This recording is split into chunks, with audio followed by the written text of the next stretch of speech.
As the American economy slowly rebounds from the 2008 financial crisis, so does the case for exporting aggregate from Nova Scotia. But whether it's doing it quick enough for Vulcan Materials Company to invest $110 million in a proposed quarry at Black Point, Guysborough County, remains to be seen.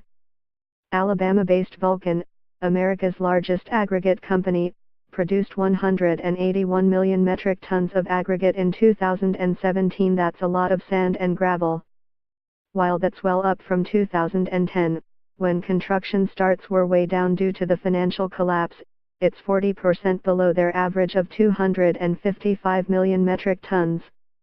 The aggregate markets have not returned to pre-recession levels, said Jimmy Fleming, Vice President of Permitting and External Affairs for Vulcan Materials, in an emailed response to Chronicle Herald questions. That matters because the company has given itself a deadline of next year to make a final investment decision on Black Point.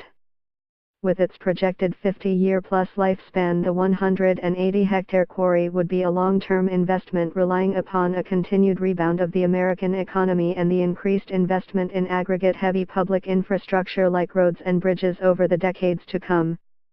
The United States is experiencing the third longest construction recovery since the Great Depression, and we see this recovery continuing for the next several years, said Ward Nye, President of Martin Marietta Materials' third quarter financial statement released November 2. The North Carolina-based company owns the Alds Cove quarry that is one of the pillars of the economy in the Strait of Canso area.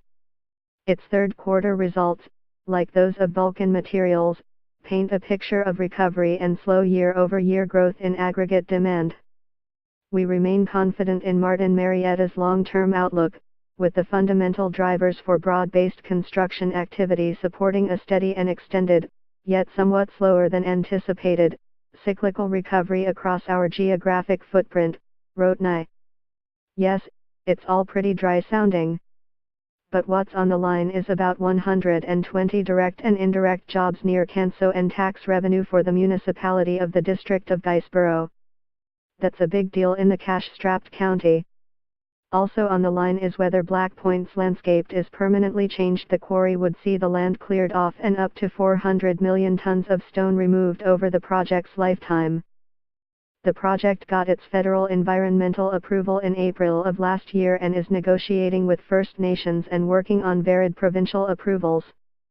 Ultimately, whether Vulcan pulls the trigger next year will be down to dollars and cents.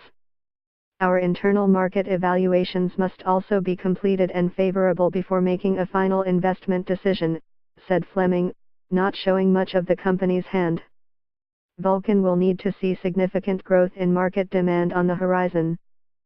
According to its own figures, 80% of aggregate used in United States construction is sourced from a quarry within 80 kilometers.